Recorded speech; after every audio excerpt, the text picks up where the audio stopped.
Terms of depression discuss किया था। Okay. और उसके बाद में उनके आताताई क्या था उसको समराइज किया था, आताताई क्या होता है। हाँ, और आताताई के लक्षण क्या है, कौन कौन आताताई में आता है? जन्म वाला, विष देने वाला। विष देने वाला। देखिए ये सब कौरव पक्ष ने किया है किया ना? विष किसको दिया था? भीम को दिया। भीम को दिया था। गल को आग लगाना किसने लगाया था? लक्षाग्रह। ठीक है। उसके बाद शस्त्रों से आक्रमण करना, घातक शस्त्रों से आक्रमण करना, वो भी किया है उन्होंने।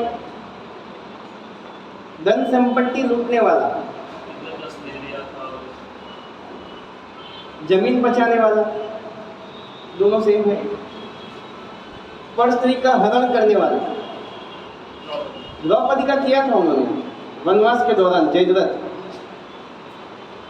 ठीक है।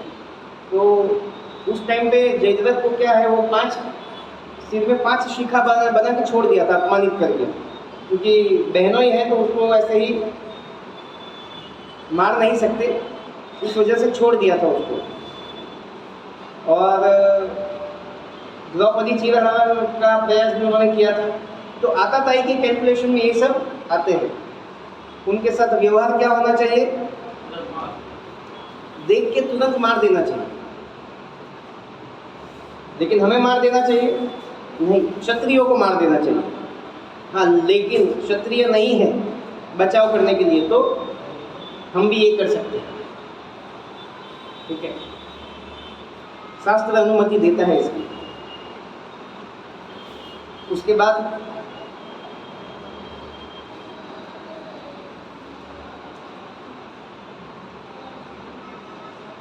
अर्जुन का जो ग्राउंड है कि भाई युद्ध क्यों नहीं करना चाहिए, उसके 2 रीज़न हमने डिस्कस किए, प्राइमरी 2 रीज़न।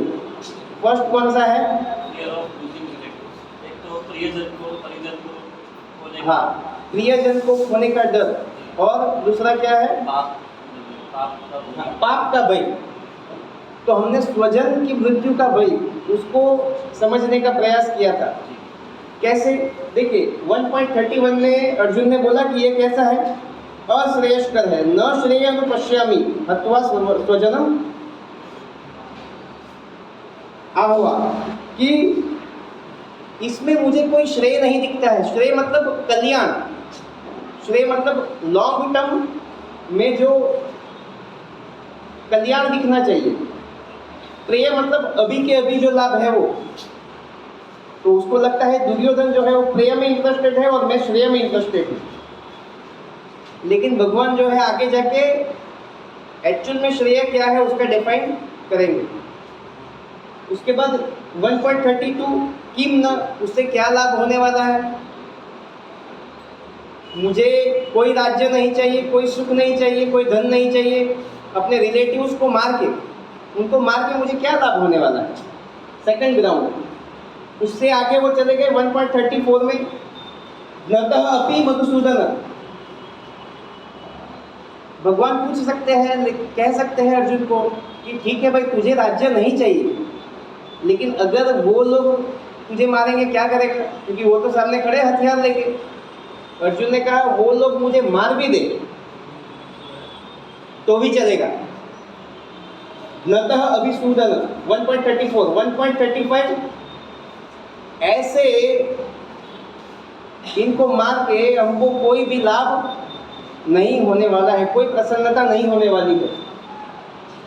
क्यों? अपि त्रैलोक्य राज्यस्य, अगर ये तो ठीक है पृथ्वी का राज्य, हस्तिनापुर इंद्रप्रस्थ के लिए ये युद्ध हो रहा है, लेकिन पृथ्वी का राज्य छोड़ो, तीनों लोगों का राज्य भी मुझे मिल जाए ना, तो भी मुझे युद्ध नहीं करना है अपने स्वजनों के साथ। पापम एवं आश्रयत, उससे हमको पाप लगेगा 1.35। उसके बाद अर्जुन ने 1.36 में क्या बताया? पापम एव आश्रयत अस्मान हत्वा एतान आततायिन, ऐसे आतताइयों को मारने से हमको पाप लगेगा। शास्त्र विरुद्ध बात है ये, आतताइयों को मारने से कभी पाप नहीं लगता है, अर्जुन को नहीं पता था। इसीलिए बाद में बोलते हैं स्वजनम ही कथम हत्वा, वो लोग सिर्फ आताताई नहीं है, वो हमारे स्वजन भी है। स्वजन को मारूंगा इसीलिए पाप लगेगा। मेरे स्वजन है, मेरे प्रियजन है, परिवार वाले हैं, उनको मैं कैसे मार सकता हूँ? ये अर्जुन का ग्राउंड है। तो भगवान पूछ सकते हैं कि भाई रिलेशन मेंटेन करने का ठेका तूने अकेले ने ले रखा है क्या? उनको तो किसी की पड़ी नहीं है, वो लोग तो तेरे साथ युद्ध करने के लिए आए हैं विथ कंप्लीट आर्मी। तब अर्जुन क्या बताएंगे? 1.37 देखिए, 1.37 में अर्जुन बताएंगे कि वो भी, उनके मन में भी हमारे लिए भाव तो है, लेकिन लोभ उपहत चेतसा, उनका चेतना जो है वो लोभ के द्वारा हाईजैक हो चुका है। उपहत मतलब हाईजैक हो जाना। जैसे हमारा प्लेन कहीं पे जाने वाला है, यहाँ से सपोज स्विट्जरलैंड जाने वाला है, और बीच में आतंकवादी हाईजैक कर लेंगे, तो स्विट्जरलैंड जाने की जगह पे कहाँ पे जाएगा? कराची, है ना?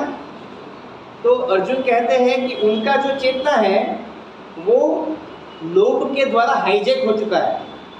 इसीलिए मेरे प्रति प्रेम दिखाने की जगह पे वो लोग शस्त्र लेके आए हैं। उनको पता नहीं है वो क्या कर रहे हैं। तो गेयम अस्मा भी, लेकिन हमको तो पता है ना कि ये सही नहीं है। क्यों? क्योंकि कुलक्षय कृतम दोषम, इससे ये युद्ध में स्वजनों की हत्या करने से हमको कुलक्षय का दोष लगेगा।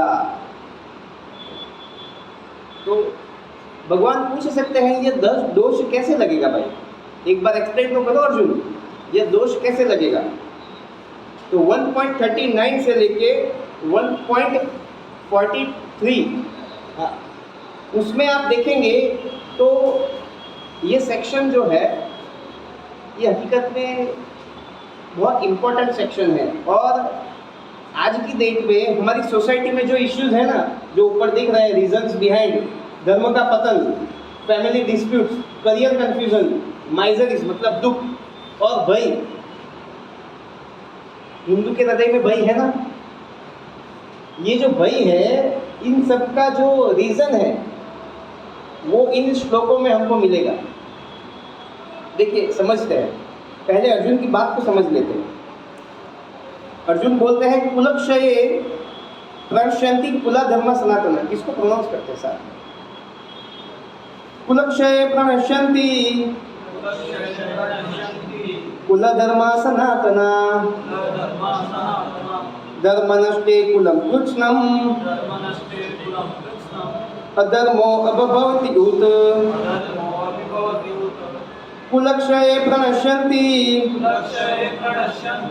कुलधर्मा सनातना, धर्मनष्टे कुलं कृत्स्नम् अधर्मो अभवति उत। उसका मीनिंग क्या है कि देखिए, कुल का नाश होने से कुल की परंपरा नाश हो जाएगी और कुटुंब में अधर्म का प्रवेश होगा। उसके बाद क्या है? अधर्म अभिभावत कृष्ण प्रदुष्यन्ति कुलस्त्रिय स्त्रीषु दुष्टासु वाष्णेय जायते वर्णशंकरः। अधर्म विभवात् कृष्ण प्रदुष्यन्ति कुलस्त्रियः स्त्रीषु दुष्टासु वाष्णेय जायते वर्णशंकरः। देखो यहाँ पे बहुत प्रैक्टिकल बात है। अर्जुन ये बता रहे हैं कि कुलक्षय प्रणश्यन्ति कुल धर्म सनातन। कभी ये फेस्टिवल आने वाला है जन्माष्टमी, आज शीतला सातम है। ये सब रीति रिवाजों के बारे में ज्ञान कौन देता है आपको? परिवार में कौन गाइड करता है इसके लिए? बड़े बुजुर्ग ज्ञान देते हैं इसके लिए। हाँ, अगर घर में विवाह है तो कौन कौन से रिचुअल्स फॉलो करने कौन गाइड करेगा? बड़े बुजुर्ग। किसी की मृत्यु हो गई है, कौन गाइड करेगा? बड़े बुजुर्ग। अभी अर्जुन ये बता रहे हैं कि अगर यही लोग नहीं रहेंगे तो ये सब जो हमारी कुल परंपरा है, जो नीति नियम है, वो हमको बताएगा कौन? और देखिए, ये सभी रीति रिवाज और परंपरा का उद्देश्य क्या है? धर्म से जुड़े रहना, धर्म से जुड़े रहना। और एक इसका बहुत बड़ा रीज़न ये है कि हमारे धर्म के पतन का, कि हमारे जो वडील हैं उन्होंने ही धर्म को छोड़ा। उन्होंने धोती कुर्ता को छोड़ा, उन्होंने शिखा को छोड़ा, उन्होंने तिलक को छोड़ा। तो देखिए आज क्या हालत है समाज की। तो अर्जुन बोलते हैं कि अगर ये भीष्म, द्रोण, दूसरे जो घर के जो वडील हैं वो ही नहीं रहेंगे तो हमको गाइड कौन करेगा? कुटुंब को गाइड कौन करेगा? और ऐसा थोड़ी है कि सिर्फ एक ही परिवार जुड़ा है, इसमें तो करोड़ों परिवार जुड़े हैं। सबके घर से अगर ये परंपराओं का नष्ट हो जाएगा तो वो लोग धर्म से जुड़ेंगे कैसे? रीति रिवाजों का उद्देश्य क्या है? स्पिरिचुअलिटी की तरफ आगे बढ़ना, धर्म की तरफ आगे बढ़ना। तो अगर धर्म को फॉलो नहीं करेंगे तो क्या होगा? अधर्म का प्रवेश हो जाएगा, और अधर्म का प्रवेश होगा तो उसका सबसे पहला प्रभाव किसके ऊपर पड़ेगा? स्त्रियों पे पड़ेगा। देखिए, आप हमारे सनातन धर्म की रिचुअल्स को ध्यान से देखेंगे तो आपको उसमें एक बहुत अच्छा तथ्य मिलेगा कि जो भी फेस्टिवल्स आते हैं उससे क्या होता है पता है? हमारे घर की जो स्त्रियां है ना वो बिजी रहती है, एक के बाद एक फेस्टिवल चलता रहता है। चलो अभी शीतला सातम है तो कल इतना ज़्यादा बनाएंगे, 2 दिन तक बिजी रहेंगे। उसके बाद जन्माष्टमी तो घर को सजाने की तैयारी में लग जाएंगे। उससे पहले रक्षाबंधन। ऐसे ही आप पूरा साल देखोगे तो हर एक वीक, 10 दिन, 15 दिन के बाद कोई ना कोई फेस्टिवल आता है। उत्तरायण है तो घर में ही सब बनेगा, दिवाली है तो घर में ही सब बनाएंगे। उससे क्या होता था? घर की जो स्त्रियां हैं वो बिजी रहती थी, और बिजी रहेगी तो सेवा का मूड बना रहेगा, परिवार से जुड़ी रहेगी। और ये किसके गाइडेंस में होता है? एल्डर्स के गाइडेंस में होता है। आप देख लीजिए, जो न्यूक्लियर फैमिली है, अकेले रहते हैं, उनके घर में ये सब नहीं होता है। वो लोग रेडीमेड लेके आ जाते हैं। बनाता है घर पे कोई? रेडीमेड लेके आओ। कौन मेहनत करेगा इतनी? तो वो क्या रहेगी? फ्री रहेगी। फ्री रहेगी तो दिमाग उल्टा चलता रहेगा उसका। मेरा एक फ्रेंड है, 2-4 साल पहले की बात है, तो उसकी डॉटर जो थी उस टाइम पे कुछ 1.5 साल की थी। तो वो लोग उसको टॉडलर पार्क जो होता है, वो 1.5 साल के बच्चों को रखते हैं ना टॉडलर में, उसमें रखने का सोच रहे थे। मेरे साथ उसका फ़ोन पे डिस्कशन हुआ। मैंने बोला क्यों यार, ये 1.5 साल की बच्ची को क्यों रखने जा रहा है तू? मुझे क्या बताऊँ, वो है सूरत का, लेकिन जॉब उसकी अहमदाबाद में थी। वो बोले मेरी पत्नी जो है ना वो पूरे दिन घर पे अकेली रहती है, उसके पास कोई काम नहीं है, तो कुछ ना कुछ ऐसा सोचती रहती है। बोले सूरत में थे ना तब अच्छा था। बोला कैसे? तो बोले मेरी मदर के साथ कुछ नहीं तो लड़ती रहती थी तो उसका दिमाग बिजी रहता था, तो ये सब विचार नहीं आते थे। बोला अभी उसके दिमाग में आया तो करना पड़ेगा मुझे। It is a very small example, लेकिन इसका बहुत भयावह रूप भी आ सकता है। तो घर की स्त्रियां क्या होगी? दूषित होगी। दूषित होगी तो क्या होगा? घर की स्त्रियां दूषित होगी तो क्या होगा? वर्ण संकर की उत्पत्ति होगी। समझिए, बात ऐसी है कि स्त्री, धन और ज्ञान तीनों पे पूरा ध्यान रखना पड़ता है।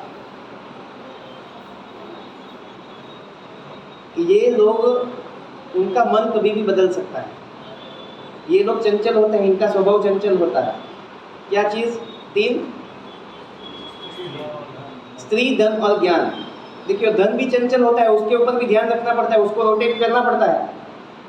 नहीं तो कहीं पे फंड आपने पार्क किया है, कहीं पे जगह लेके रखी है, उसके ऊपर और कोई कब्जा कर लेगा, आप क्या करोगे? स्त्री के ऊपर भी ध्यान रखना पड़ता है। अगर ध्यान नहीं रखोगे तो भटकने का चांसेस है। और ज्ञान, ज्ञान के ऊपर भी इतना ज़्यादा भरोसा नहीं रखना चाहिए, उसको बार बार रिवाइज करना चाहिए। नहीं तो वो ऐसी जगह पे अटकेंगे जहाँ पे उसकी सबसे ज़्यादा ज़रूरत है। बीच लेक्चर में भूल जाएंगे क्या बोलना चाहता था। तो ज्ञान को भी बार बार टटोलना चाहिए। तो स्त्री अगर दूषित होगी, देखिए ये आप प्रैक्टिकल में भी देख सकते हो, जहाँ जहाँ पे भी अटैक होता है दूसरी जातियों द्वारा, दूसरे देश के द्वारा, वहाँ पे सबसे पहला शोषण किसका होता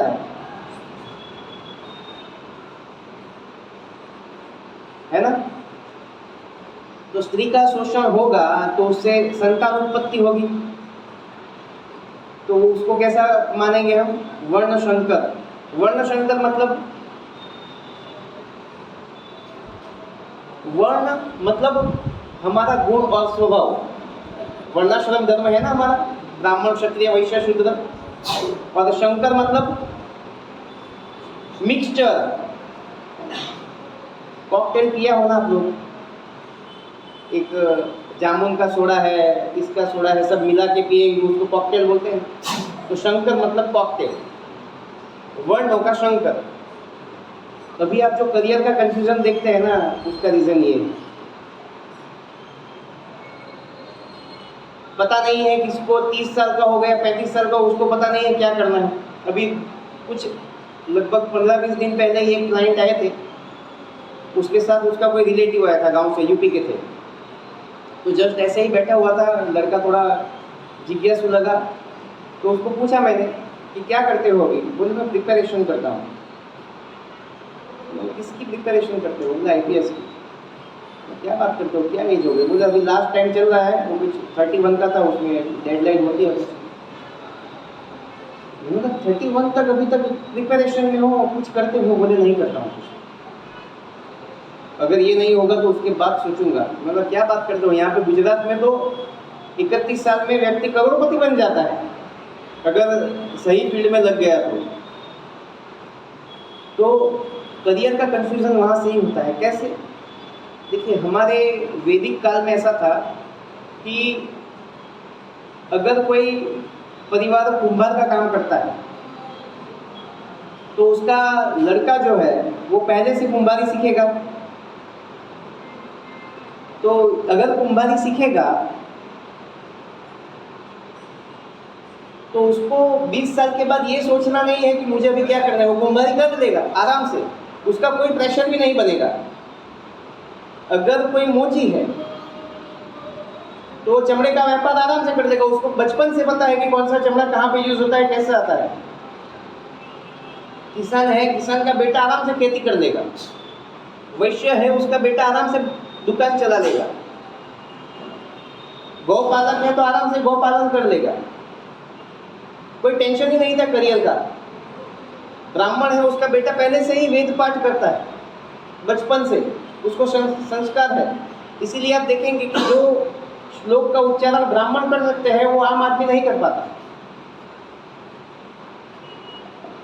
वो कर भी लेंगे लेकिन ब्राह्मण जितना स्वच्छ उच्चारण उसका नहीं होगा। तो हमारे यहाँ पे तो ये प्रॉब्लम ही नहीं था।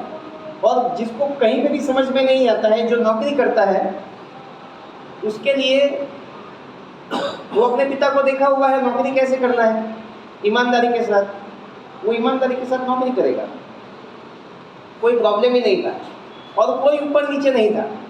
ये एक बहुत डिस्टॉर्टेड वर्जन है वर्णाश्रम व्यवस्था का कि कोई ऊपर है कोई नीचे है। ब्राह्मण को मस्तिष्क बताया है, क्यों? क्योंकि वो ज्ञान देता है, दूसरे वर्णों को वो गाइड करता है कि आपको कैसे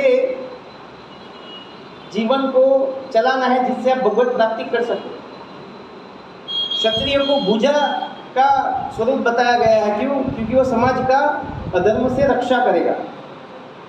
उसके बाद वैश्य को उदर के समान बताया गया है, क्योंकि वो सभी का पोषण करेगा। और शूद्र जो है वो चरण है, क्यों? क्योंकि ये चरण जो है वो ऊपर के सभी की सेवा करेंगे। तो लोगों को ये लगता है, एक बार मैं एक बैंक में गया था, तो वो तिलक देखा तो मुझे बता रहा था कि मुझे आपसे कुछ पूछना है, मतलब बुरा नहीं मानेंगे ना? मैंने बोला क्या बुरा मानने का, पूछो। वो बोले हमारे धर्म में भेदभाव है तभी तो लोग दूसरे धर्म में जाते हैं। मैंने बोला क्या भेदभाव है बताइए। बोले ब्राह्मण क्षत्रिय वैश्य शूद्र, उसमें ब्राह्मण जो है मस्तिष्क है, ये क्षत्रिय जो है भुजा है, वैश्य उदर है और शूद्र जो है वो पैर है। तो शूद्र को इतना नीचा रखने का क्या मतलब है?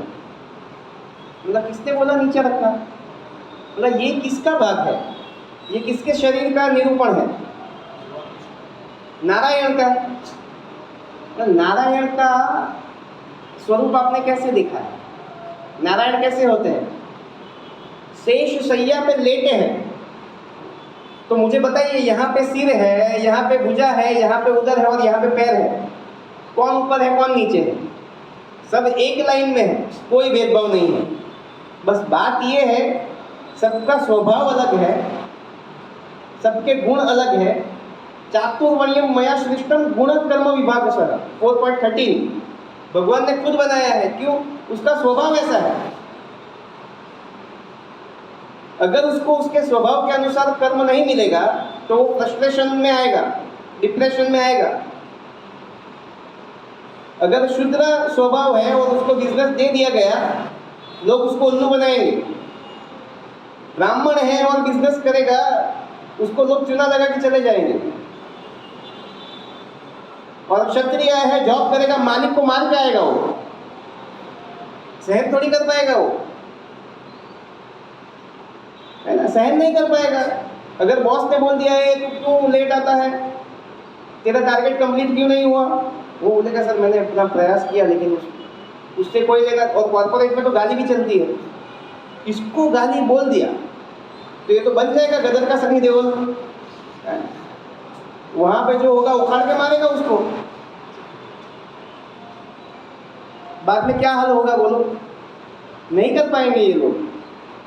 तो वर्ण संकर इसी तरह से स्त्री का वर्ण कुछ और है। सपोज स्त्री है ब्राह्मण वर्ण की, यजन याजन पाठन पठन, और जिसके साथ उसका संबंध बन चुका है वो है शूद्र जाति का। अभी इसको करियर का कंफ्यूजन होगा, नौकरी करूं या पढ़ाई करूं या किसी को पढ़ाऊं, ये लोग नक्की नहीं कर पाएंगे। ये लोग हमेशा कंफ्यूज रहेंगे। वर्ण संकर, ये है करियर का कंफ्यूजन।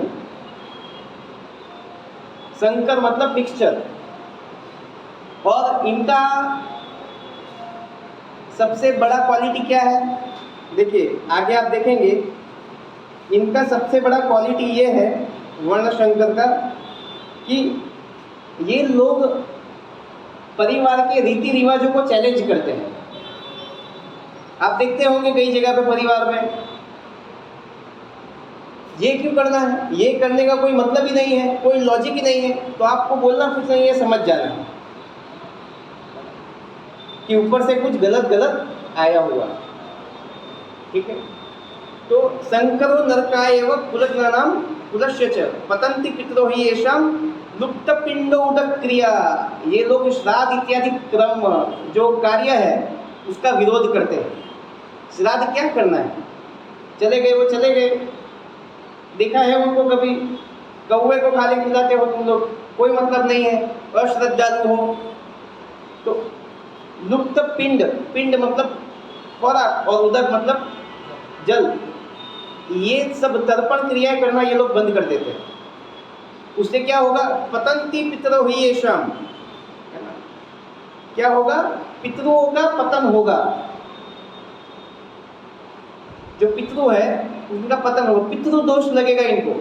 ज्योतिष शास्त्र में जो पितृ दोष बोलते हैं ना, वो इसी कारण से लगता है क्योंकि आगे की जनरेशन ने जो उनके नियत कर्तव्य है उसको पूर्ण नहीं किया है।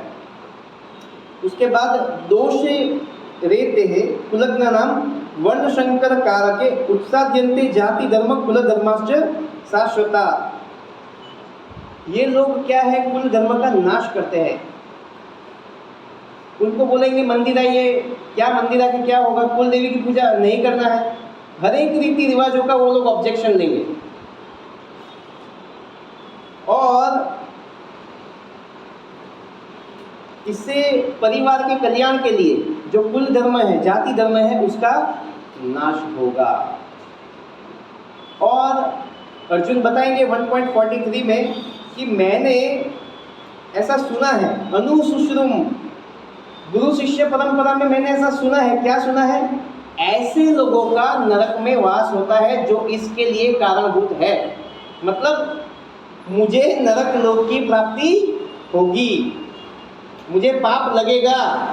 क्यों, मैं इनको मारूंगा, जो कुल के वडील है, एल्डर्स है, उनका क्षय होगा, उसकी वजह से कुल की परंपरा जो है वो नष्ट होगी, स्त्रियां दूषित होगी, वर्णशंकर जन्म लेंगे। उसके बाद लुप्त पिंडोदक क्रिया, पितंती पितृवंती पतंती पितृ, बराबर, पितरों का पतन होगा। और नरके वासो, नरक में मेरा वास होगा। अनुशुश्रूषम, मैंने ये कहाँ पे सुना है, गुरु शिष्य परंपरा में सुना है। तो ये देखिए ये कितना प्रैक्टिकल फ्लो है। अभी धर्म का पतन हमने देखा हुआ है। हमारे जो समाज में आप देखेंगे तो ये कतारगाम वराचाक एरिया की ही बात करें या पूरे सूरत की बात करें तो आज से 20-25 साल पहले ऑमलेट की या नॉनवेज की लारी आपको इतनी ज़्यादा नहीं दिखती थी। आज की डेट में हर 1 किलोमीटर या 1 किलोमीटर के भीतर भीतर आपको ये सब दिखेगा।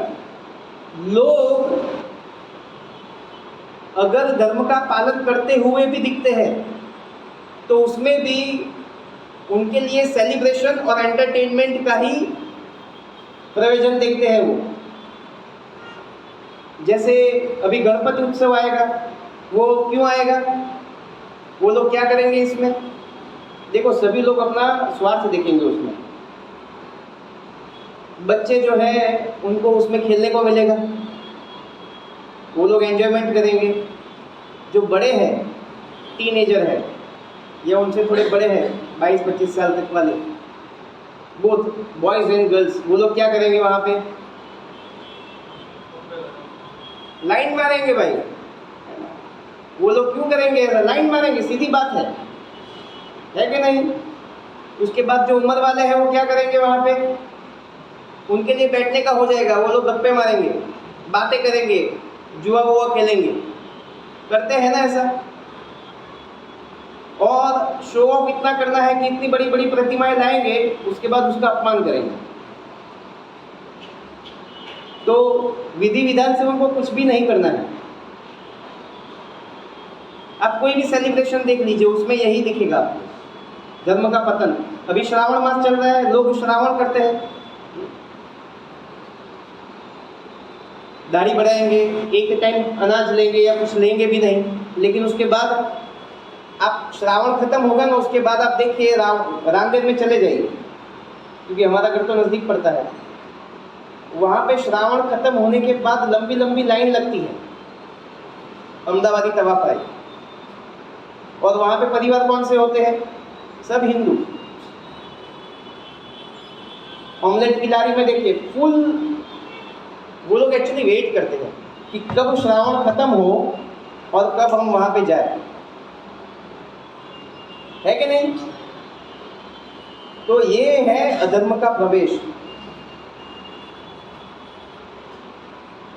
वडील है, लेकिन उनका भी कहीं ना कहीं साइकोलॉजिकल पतन हो चुका है, तो उनकी तरफ से कोई गाइडलाइन नहीं है घर में। गाइडलाइन नहीं है तो जो घर के लोग हैं वो भटके हुए हैं, और भटके हुए हैं तो धर्म का पतन है, अधर्म का प्रवेश है। उसके बाद फैमिली डिस्प्यूट्स, उसके ऊपर हम बाद में चर्चा करेंगे। करियर कंफ्यूजन देखा है हमने, माइजरीज दुखों का कारण। जब पितृ दोष लगता है ना, तो उसका परिवार दुखी होता है। ये मैंने ब्राह्मण से सुना है कि संतति, संपत्ति और सम्मति, संतति मतलब चिल्ड्रन, बालक, संपत्ति वेल्थ, और सम्मति कंसेंट, कुछ भी कल्याणकारी करने के लिए जो कंसेंट है वो कंसेंट, वो कहाँ से आता है? पितरों के थ्रू आता है हमारे पास। और सदगति भगवान नारायण देते हैं। तो पितरों को कभी भी अतृप्त नहीं रखना चाहिए। संतति, संपत्ति और सम्मति, ये पितृ देते हैं, पितरों के थ्रू आता है। पितृ देते हैं मतलब पितरों के थ्रू आता है, उनके पास अथॉरिटी है साइन करना या नहीं करना। इसीलिए पितृ दोष जिसके पास भी है वो लोग दुखी रहेंगे। या तो आप ऐसी भक्ति करिए जिससे आप पितृ दोष से मुक्त हो जाए, और हमारा ऐसा स्तर नहीं है तो हमें चुपचाप नीति नियमों का पालन करना चाहिए। और शुद्ध भक्त भी अपने आचरण में दिखाते हैं कि नीति नियमों का हमेशा पालन होना चाहिए। भगवान चैतन्य महाप्रभु ने अपने पिताजी की मृत्यु का तर्पण करवाया था, नरसिंह मेहता ने करवाया था, तो वो लोग भी ये रीति रिवाजों का पालन करते हैं। क्यों? उनको कोई ज़रूरत नहीं थी, लेकिन समाज में एक राइट एग्जाम्पल सेट करने के लिए वो ये सब फॉलो करते हैं, तो हमें भी ये फॉलो करना चाहिए। तो ज़्यादातर परिवार जो दुखी है वो ये सब रीति रिवाजों की अवहेलना के कारण है। उसके बाद फियर, देखिए ये जो फैक्टर है फियर, लोग बोलते हैं ना धर्म अभी खतरे में है, धर्म संकट में है। एक्चुअल में उसका कारण क्या लगता है आपको? ऐसा नहीं, लोगों को डर लगता है ना कि भाई मुसलमान जो है ये सनातन धर्म को नष्ट करेंगे, तो हाँ, ये सब क्यों हो रहा है? आपको क्या लगता है इसका? ये सब भय जो है भीतर, उसका कारण क्या है?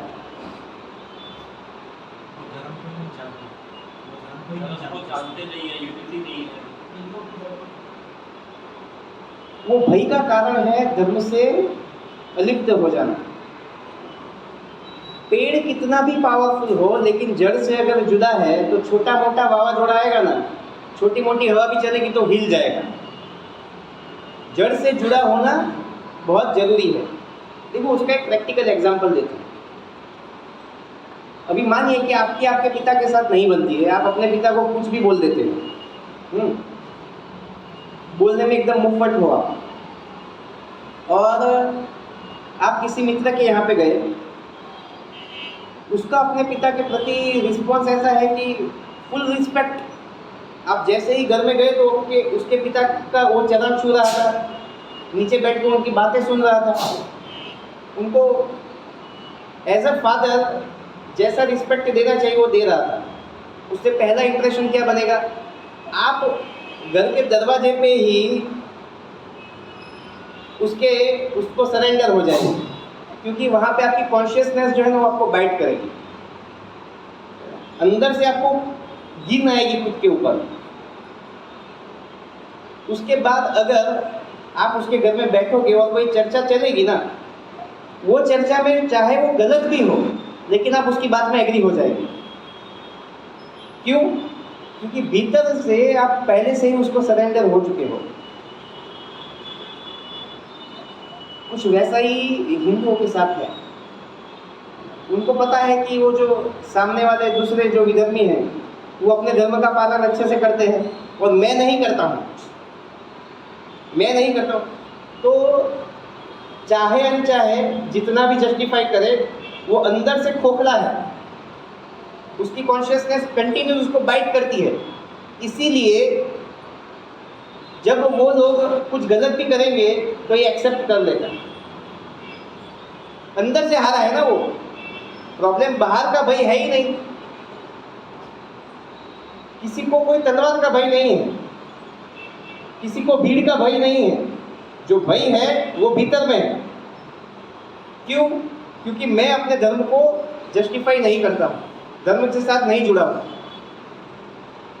चाहे पेड़ आम का क्यों ना हो, मीठे फल देने वाले आम का क्यों ना हो, अगर वो जड़ों से नहीं जुड़ा है तो उखड़ जाएगा। और भले ही पेड़ बावल का क्यों ना हो, कांटे का क्यों ना हो, लेकिन जड़ों से जुड़ा हुआ है, भले किसी काम का नहीं है लेकिन जड़ों से जुड़ा हुआ है तो उसको कोई उखाड़ नहीं पाएगा। समझ रहे हो आप? फ्रूट देने वाला पेड़ कौन सा है, कांटे देने वाला पेड़ कौन सा है, आप समझ रहे हो? अभी उखड़ कौन सा पेड़ रहा है, आप भी समझ रहे हो? ये प्रैक्टिकल सिचुएशन है और इसका कारण यही है। और इसीलिए धर्म की रक्षा के लिए ही प्रभुपाद जी ने इस्कॉन में 4 नियम के पालन का नियम लेके आए हैं। वो 4 नियम कौन से हैं?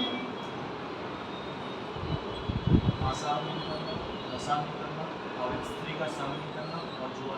हाँ, वो कहाँ से दिया है?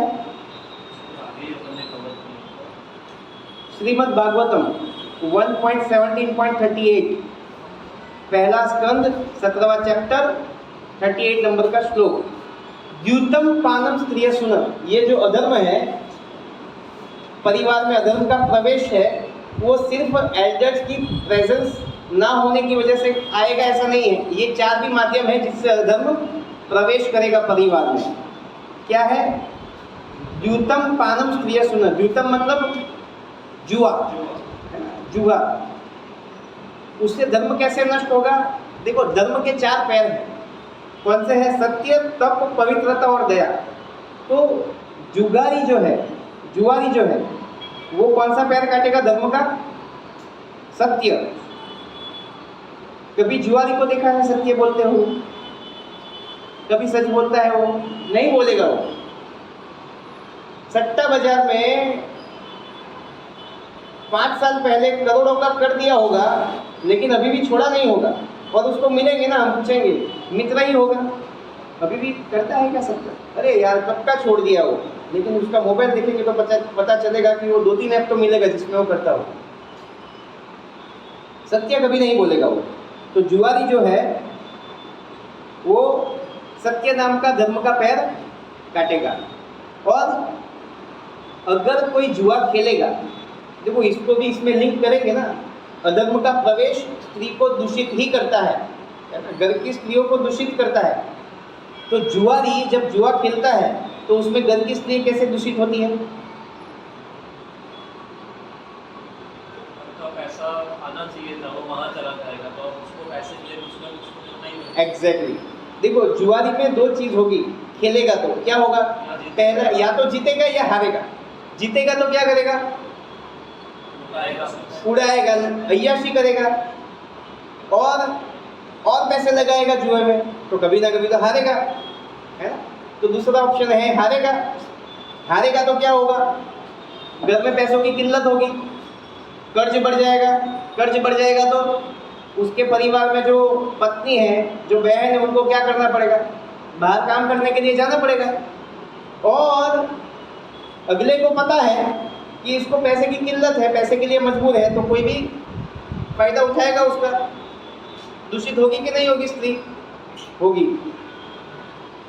इसमें लोगों को शेयर बाजार में ट्रेडिंग इंट्राडे में काफ़ी कंफ्यूजन रहता है कि ये क्यों नहीं करना चाहिए, उसमें तो क्या दिक्कत है, उसमें जुगाड़ थोड़ी है। लेकिन आप देखिए, उसमें आप देखेंगे ना तो आपकी कॉन्शियसनेस जो है बहुत भयंकर तरह से दूषित होती है या डिस्टर्ब होती है। दूषित नहीं तो डिस्टर्ब होती है, क्योंकि आप घर पे जाएंगे फिर भी आपका ध्यान कहाँ पे रहेगा? CNBC आवाज़, जी बिजनेस, एनी टाइम मोबाइल में लगे रहेंगे। कल ये लूँगा, कल ये लूँगा, कल ये लूँगा, कल ये लूँगा। मैं जब CA की स्टडीज़ करता था ना, तब पहला साल कंप्लीट हो गया, दूसरा साल का एग्ज़ाम दे दिया, रिज़ल्ट मेरा वेटिंग में था। तो मैं जहाँ पे ट्यूशन जाता था, मैंने उनको पूछा कि अभी वैकेशन में आपके हिसाब से मुझे क्या करना चाहिए? उन्होंने बोला कि कोई टर्मिनल, जो शेयर बाजार का जो चलता है ना, उसको टर्मिनल बोले टर्मिनल पे जाके बैठ, कुछ करना मत, सिर्फ बैठ और देख। तो मैं वहाँ पे जाके बैठता था। तब इतनी ऐप नहीं थी, तो वो वहाँ पे डायमंड का यूनिट था एक, तो वो लोग जब रिसेस होती है उनकी बीच में लंच ब्रेक, उसमें वहाँ पे आते थे और वो लोग आके इतना गाली गलौज करते थे, इतना गाली गलौज करते थे, मतलब गाली गलौज एक दूसरे के साथ नहीं, वो शेयर के लिए। ऊपर चला गया तो इतना गाली गलौज, नीचे आ गया तो इतना गाली गलौज, इतना प्रेशर। तो मैंने जो जिसका टर्मिनल था उसको पूछा, बोला यार ये इतना क्यों हल्ला हुल्ला करते हैं ये लोग? बोले एक काम कर, तू भी 500 रुपये डाल के देख रहे हैं तू भी ऐसा ही हो जाएगा। एक तो इंट्राडे करते हैं, इंट्राडे में भी वो पहले सेल कर देते हैं, उसको क्या बोलते हैं? हाँ। अभी उस टाइम पे मैं काफ़ी टाइम से उससे, मैं जहाँ पे वो देखा ना वहाँ पे, उसके बाद मेरा पूरा डिटैचमेंट हो गया उससे। मतलब कुछ भी करेंगे ये तो नहीं करेंगे। इतना टाइम अगर मैं अपनी लाइन में दे दूंगा, अपने बिजनेस में दे दूंगा, तो इससे तो ज़्यादा ही कमा दूंगा। लेकिन वो जो कीड़ा है ना एडिक्शन अचीवमेंट का, वो लोगों को फंसा के रखता है इसमें। तो ऐसा होता है। आप परिवार में भी बैठे हैं, आपका बेटा आपको उसकी स्कूल की स्टोरी कुछ सुना रहा है कि पापा आज मेरे साथ स्कूल में जो है ना ये हुआ, वो हुआ, ये हुआ, वो हुआ, लेकिन इसका ध्यान नहीं है। और गलती से बेटा 2-3 बार बोलेगा पापा पापा पापा पापा, तो बाद में क्या डायलॉग आता है? डिस्टर्ब मत करो मुझे, सुनाई दे रहा है, बहरा नहीं हूं मैं। ये प्रैक्टिकल में होता है। तो ये सब चीज़ होती है, इसके कारण उसको लगता है इसमें गलत क्या है। अरे भाई तेरा पारिवारिक जीवन नष्ट होता है, फाइनेंशियल तो नष्ट हो ही रहा है, और स्पिरिचुअल का तो दूर दूर तक कोई स्कोप नहीं है इसमें। ठीक है। दूसरा क्या है? पानम। पानम मतलब नशा। नशाखोरी जो है वो कौन से पैर को काटेगा? धर्म के तप। जो नशा करता है ना वो कभी भी तप नहीं कर पाएगा। स्मोक करने वाला, चाय पीने वाला, दारू पीने वाला, या उससे ऊपर जाएंगे ड्रग्स लेने वाला, या उससे ऊपर भी जो आता है वो, उसको बोलेंगे कि आज सत्यनारायण की कथा है, उपवास करो, करेगा वो? चाय तो पीना पड़ेगा। चाय नहीं पीऊंगा तो मेरा शरीर दर्द होता है। अभी तो ब्राह्मण भी पी लेते। और कई लोगों को मैं बोलता हूँ कि एकादशी है, चाय क्यों पीते हो आप लोग? बोले उसमें क्या है, वो तो नेचुरल है। धतूरा भी नेचुरल है, पियो, उसको क्यों नहीं पीते हो? तम्बाकू तो बोले नेचुरल है, उसमें क्या है? श्रावण में कुछ नहीं खाएंगे लेकिन तम्बाकू खाएंगे, क्यों? उसमें कुछ सात्विक है यार? मतलब आर्ग्यूमेंट का भी कोई स्तर नहीं है। उससे घर की स्त्रियां कैसे दूषित होगी? नशा करने वालों की। नशा करके आएंगे तो उसका अपनी इंद्रियों पे कोई कंट्रोल नहीं रहेगा, घरेलू हिंसा स्टार्ट हो सकती है भाई, और घर में झगड़े होंगे, फैमिली डिस्प्यूट्स, पैसे की भी किल्लत होगी, अशांति बनी रहेगी। पत्नी जो सुख एक्सपेक्ट करती है अपने परिवार से, अपने पति से, वो उसको मिलेगा? नहीं मिलेगा। उसके बाद उसको मर्यादा छोड़ेगी वो, और मर्यादा छोड़ेगी तो स्त्रीषु दुष्टाषु आश्रय जायते वण शंकर। इसमें भी लोगों को चाय कॉफी से ज़्यादा दिक्कत होती है। हम बोलते हैं ना, हम लोग चाय कॉफी नहीं पीते।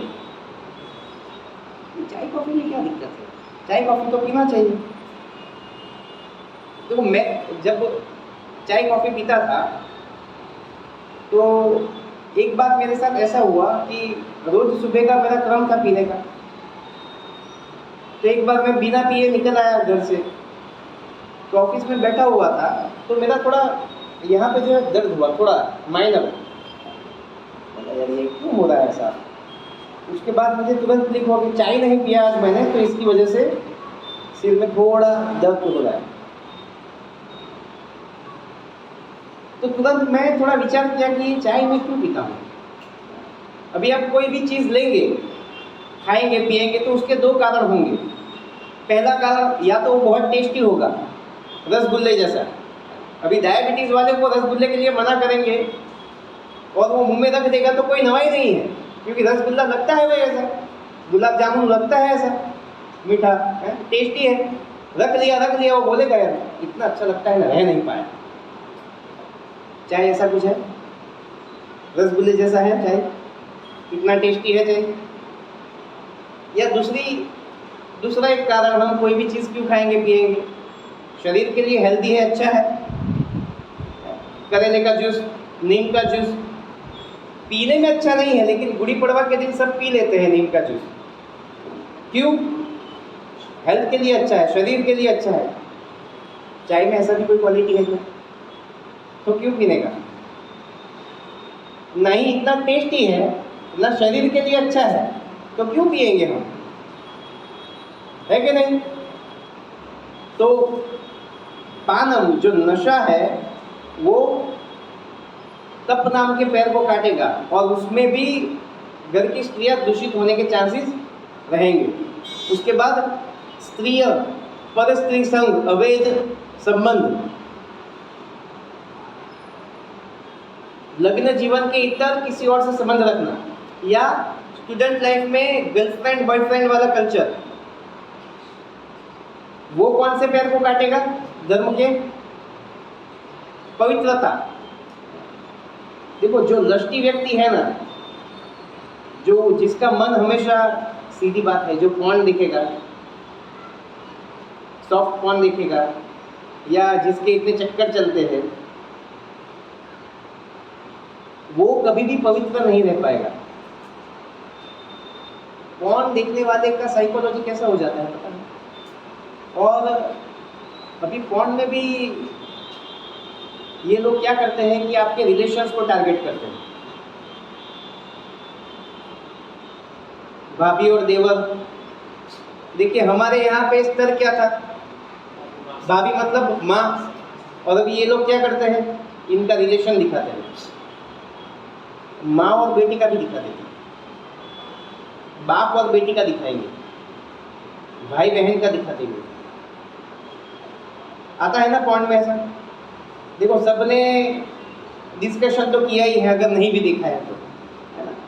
इसमें ये सब आता है। उससे क्या होगा, आपका साइकोलॉजी जो है ना पोल्यूट हो जाएगा, आपका कॉन्शियसनेस पोल्यूट हो जाएगा। उससे क्या होगा, आप जब भी कहीं पे भी जाएंगे, वो स्त्री कौन है, उसका रिलेशन क्या है, उसका एज क्या है, उसको नज़रअंदाज करते हुए हमारा मन उस स्त्री के शरीर में वही सब पार्ट्स पे टारगेट करेगा, उसी को देखेगा, मर्यादा छोड़ेगा। वहाँ होता है नहीं होता है, जो जो कौन दिखता है ना उसके साथ बात करना, वो ऐसे ही सब अंगों की बात करेगा आपके साथ।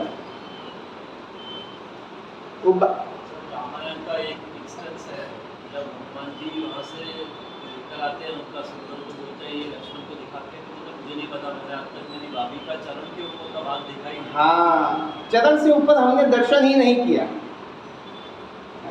तो देखिए, ये अगर आपके अंदर बहुत लस्सी डिजायर जाती है और आगे आपने इतना डेटाबेस, स्ट्रॉन्ग डेटाबेस खड़ा कर दिया है पॉर्न देख देख के, जिससे आप कोई भी स्त्री को देख के तुरंत ऐसे विचार आते हैं, तो उसका सॉल्यूशन यही है, आप उसके चरण को देख के ही बात कीजिए। अगर बात करनी पड़ती है तो आप बचे रहेंगे।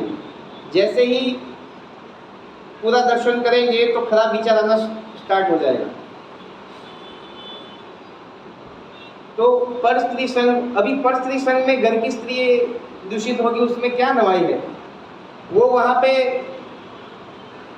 अपना टाइम स्पेंड करेगा, अपना मनी एनर्जी वहाँ पे वेस्ट करेगा, तो पारिवारिक जीवन उसका डिस्टर्ब होगा।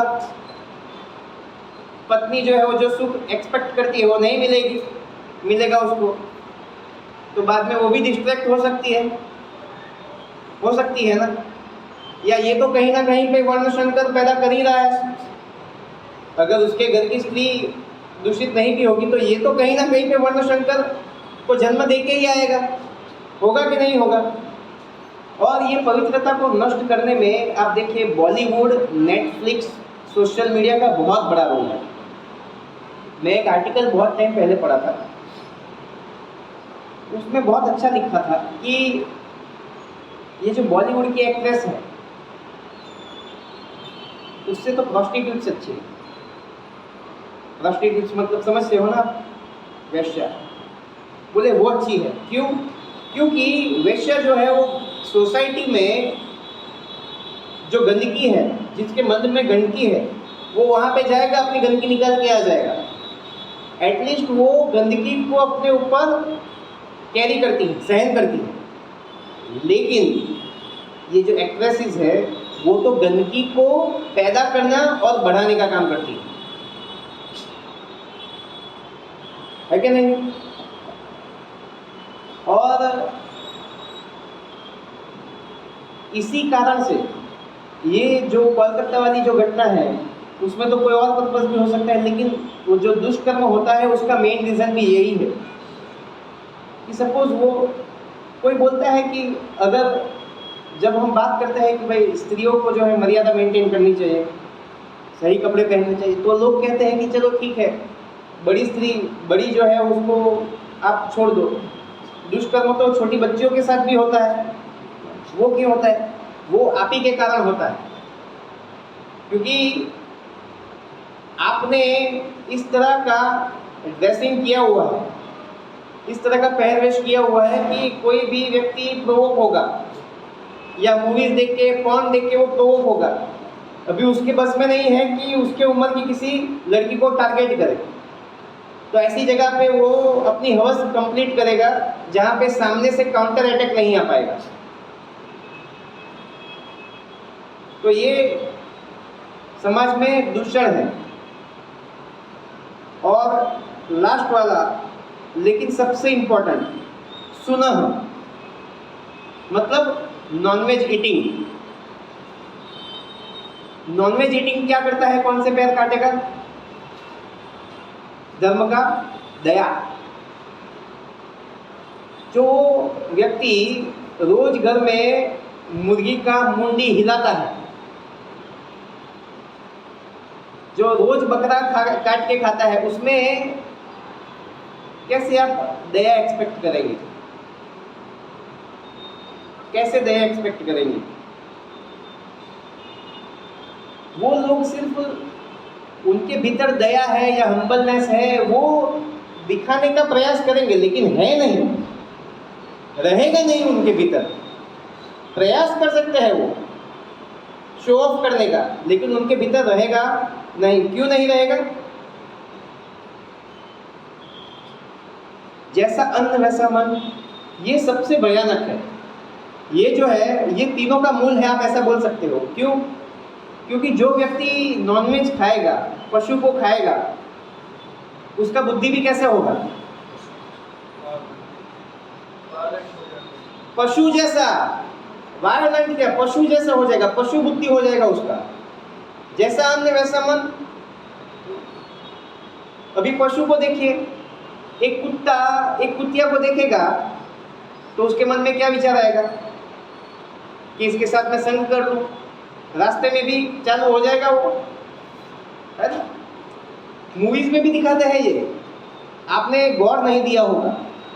एक मूवी मैंने देखा था, उसमें दो हीरो बैठे हैं कार में और किसी ने उनकी कार की ब्रेक को फेल कर दिया और दोनों के हाथ में कंट्रोल में नहीं है कार, और उसी कार में एक बंदर भी है और बंदर जो है वो जेम्स बॉन्ड दिखाते हैं उसको, और उसको कार चलाना आता है और वो बहुत अच्छे से कार चला रहा है, इनको लगता है ये बचा लेगा, और रास्ते में उसको एक बंदरिया दिख गई, है ना। तो वो कूद के चला गया बंदरिया को देख के, और बाद में ये लोग टेंशन में। तो पशु का बुद्धि क्या है, जहाँ पे भी उसको भोग दिखेगा वो चला जाएगा, रास्ते में कुछ खाना दिखेगा वो खाने के लिए चला जाएगा, कहीं पे भी हो, नाली में भी पड़ा है तो वो खाने लग जाएगा। यही तो पशु बुद्धि है, वो डिस्क्रिमिनेट नहीं करेगा मुझे क्या करना चाहिए और क्या नहीं करना चाहिए। They just go bye there instincts, वो उनको जो मन में आएगा वो सब कर देंगे। तो अगर कोई व्यक्ति नॉनवेज खाएगा तो उसका बुद्धि भी कैसा हो जाएगा, पशु जैसा, जो मन में आया जिसके साथ भोग करने जैसा लगेगा उसके साथ भोग करने का प्रयास करेगा। अगर रेडी होता है तो ठीक है, नहीं तो जबरदस्ती दुष्कर्म का प्रयास करेगा, रास्ते में कहीं पे भी खाने के लिए खड़ा हो जाएगा। उसको समाज के रीति रिवाजों में कोई इंटरेस्ट नहीं रहेगा, उसको कोई भी चीज़ की शर्म नहीं रहेगी, लिव इन रिलेशनशिप, है ना। ये इसी का परिणाम है। लिव इन रिलेशनशिप मतलब पशुमय एक्टिविटी। कुत्ते को कभी रास्ते में शर्म नहीं आती है, वो सब कुछ करेगा रास्तों के बीच बीच। लेकिन हमारे यहाँ पे कल्चर ऐसा था कि शर्म आती थी, क्योंकि मनुष्य थे ना। अभी नहीं आती है, क्यों? खुल गई है ना नारी सब। देखिए, आप कनेक्शन देखेंगे तो सब कुछ मिलेगा। इसीलिए जब पशु बुद्धि आएगी तो उसका बाहर का भोग बढ़ेगा, स्त्री के प्रति आसक्ति बढ़ेगी, और आसक्ति बढ़ेगी, चक्कर चलेंगे तो उसको पैसों की जरूरत होगी तो क्या होगा, अनीति से धन प्राप्त करने का प्रयास करेगा, जुआ खेलेगा, उसमें फेल हो गया या जीत गया, दोनों केस में वो नशा करेगा। तो ये जो है मेरे ख्याल से बीज है, ये सुनम जो है वो बीज है, क्योंकि वो सीधा चेतना पे असर करता है। और आप इसको कनेक्ट करेंगे ना तो आराम से कनेक्ट होगा। जैसे मेरे क्लाइंट है, मेरे स्टाफ जो है उसका रिटर्न मैंने उनको प्रिपेयर करने के लिए दिया था, तो मैं उनको पूछा कि इसमें कोई ट्रांजैक्शन है क्या शेयर बाजार का। बोले शायद नहीं है सर। मैंने बोला इसमें होगा, कंफर्म होगा, मैं देख के आओ, चेक करके आओ। तो जब चेक करने के लिए गई तो बोले हाँ शेयर बाजार का ट्रांजैक्शन है इसमें, लेकिन आपको कैसे पता चला, इतना श्योर क्यों थे आप? मैंने ये जो है ना, ये व्यभिचारी आदमी है ना, इसके 2-3 चक्कर चलते हैं, मुझे पता है पहले से। तो जिसका व्यभिचार है उसको पैसे की ज़रूरत पड़ेगी, और पैसे की ज़रूरत पड़ेगी तो शॉर्टकट देखेगा। तो इसका शेयर बाजार में ट्रांजैक्शन कंफर्म होने ही वाला था। तो ये रूट है। और सभी ये जो पाप है ना, धर्म के जो अंग है, वो सभी एक दूसरे के साथ कनेक्टेड है। लेकिन इसमें जो है लोगों को वो दिक्कत क्या है, प्याज लहसुन, है ना। कि ये सब तो ठीक है, चलो नॉनवेज नहीं खाना चाहिए, वो मुझे समझ में आता है। प्याज लहसुन में क्या दिक्कत है ना। प्याज लहसुन में कंफ्यूजन है ना लोगों को कि प्याज लहसुन क्यों नहीं खाना चाहिए। जमीन में से तो उगता है वो, जमीन की ही खेती है ना वो कहाँ किसी जानवर को मार के निकलता है, जमीन की ही खेती है वो। नॉनवेज में समझ में आता है। नॉनवेज के लिए एक बार प्रभुपाद जी के साथ एक फॉरेनर की मीटिंग थी, तो उसमें वो प्रभुपाद जी को चैलेंज कर रहे थे कि बोले आप नॉनवेज ईटिंग के लिए क्यों मना करते हैं? अगर हम उसको नहीं खाएंगे तो हम जिंदा कैसे रहेंगे? प्रभुपाद जी को ऐसे पूछा। प्रभुपाद जी ने बोला जैसे हम जिंदा रहते हैं वेजिटेरियन फूड खा के। उसने काउंटर किया कि वेजिटेरियन फूड जो है, आलू जो है, अगर आप आलू खाएंगे तो वो भी तो, उसमें भी तो जीव है, जीवन है, उसमें भी तो हिंसा है। तो प्रभुपाद जी ने बोला हाँ उसमें भी जीवन है, मैं मानता हूँ, लेकिन आपको डिस्क्रिमिनेट करना आना चाहिए कि क्या खाने योग्य है और क्या खाने योग्य नहीं है, क्या हिंसा है और क्या हिंसा नहीं है। प्रभुपाद जी ने बोला कि आपको क्या लगता है कि जमीन से आलू निकालना या किसी मुर्गी का पैर काटना, ये दोनों सेम लगता है आपको? तो बोले उसमें क्या डिफरेंस है? फॉरेनर ने बोला, बोले ठीक है, kill your own child and eat. तुम जो है अपने बच्चे को काट के खाओ, क्या दिक्कत है? अगर दोनों के बीच में कोई भेद नहीं है तो अपने बच्चे को काट के खाओ ना, क्या प्रॉब्लम है तुम्हें? खाओगे? प्रभुपाद जी ने बोला विल यू? अरे नहीं बोल पाएगा, सामने प्रभुपाद है। ठीक है, कोई मारेगा ऐसा बच्चे को? वैसे ही हमको भी एक मिल गया था ट्रेन में, लड़का था वो नवसारी में कहीं मदरसा में जाने वाला था, तो मैं ट्रेन में बैठ के पढ़ाई कर रहा था अपनी। मेरे पास दो चीज़ थी, एक तो जपमाला थी और एक मेरी स्मॉल बुक थी प्रभुपाद जी की। तो मैं प्रभुपाद जी की स्मॉल बुक पढ़ता था और थोड़ा टाइम मिलेगा या ऐसा लगता है थोड़ा ब्रेक लेना चाहिए तो माला जप में हाथ डालता था। तो मेरे पास आया तो वो बोले ये क्या है? मैं भगवान का नाम लेते हैं ऐसे, और ये मैंने बोला ये बुक। तो मैंने बोले इसका सार क्या है? तो मैंने यही सार दे दिया, द्वितम पानम स्त्रिय सुनो। बोले द्वितम हमारे भी मानते हैं कि जुआ नहीं खेलना चाहिए, पानम नशा नहीं करना चाहिए, स्त्रिय हाँ ठीक है 2-3 बीवी रख सकते हैं लेकिन मैरिज करना पड़ेगा। तो लेकिन उसका गाड़ी अटका सुनम में बोले नॉनवेज में क्या दिक्कत है, हमारे में तो अलाउड है, नॉनवेज तो खा ही सकते हैं ना, क्या प्रॉब्लम है?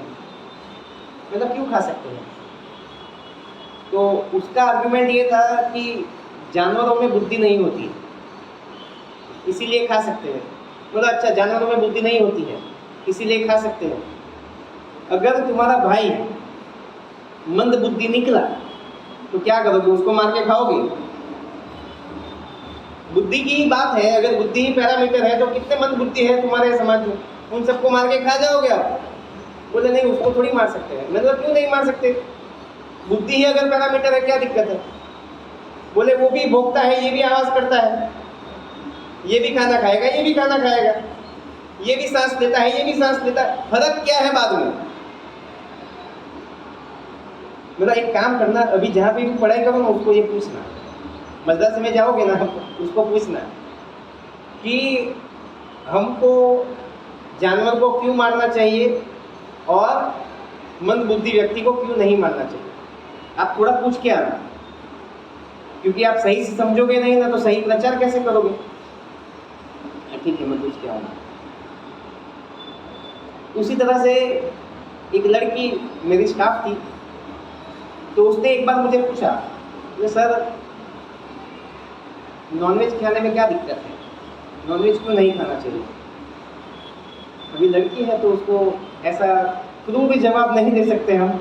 मैंने उसको एग्जांपल दिया, मैंने बोला कि सपोज तुमने एक शोरूम से ब्रांडेड ड्रेस खरीदा जो तुम्हें एकदम प्रिय है, 10,000 का ड्रेस परचेज किया एक शोरूम से, तुम घर पे लेके आ ही रही थी कि घर के बाहर एक पागल औरत ने वो ड्रेस तुमसे छीन लिया और तुम उसके पीछे पीछे गई लेकिन नहीं मिली। थोड़ी देर के बाद वो वही ड्रेस पहन के आई, लेकिन पागल थी ना, तो उसने उसी ड्रेस में 1 नंबर 2 नंबर कर दिया और मेंस्ट्रुएशन का भी प्रॉब्लम था उसको, तो वो भी हो गया। और 2-4 दिन उसने पहना ऐसे ही, उसके बाद वो ड्रेस जो है निकाल के वो उसने तो दूसरा ड्रेस पहन लिया और ड्रेस जो है तुम्हारे घर के बाहर छोड़ के चली गई और किसी भले व्यक्ति ने उसको ड्राई क्लीन करा दिया। तुम पहनोगी क्या उसे? ये छी, मैंने बोला उसमें क्या दिक्कत है, ड्राई क्लीन तो हो गया, पहन लेते। बोले ऐसा थोड़ी पहन सकते हैं। मैंने बोला जो चीज़ शरीर के ऊपर नहीं आ सकती वो शरीर के भीतर कैसे जाएगी? अगर तुम मुर्गी खाओगी, मुर्गी भी मेंस्ट्रुएशन में आती है, वो भी 1 नंबर 2 नंबर करती है, सिर्फ धो लेने से वो शुद्ध हो जाएगी क्या? लॉजिकल है ना भाई, कि जो चीज़ हमको पहनने में अच्छा नहीं लगता वो अंदर कैसे डालेंगे हम? तो बाद में वो थोड़ी कंफ्यूज हो गई कि अभी खाना चाहिए कि नहीं खाना चाहिए। मैंने बोला सोचना इसके ऊपर, अब तुम्हारे हवाले वतन साथी, हमने हमारा काम कर दिया। तो हम थे प्याज लहसुन पे। प्याज लहसुन क्यों नहीं खाना चाहिए?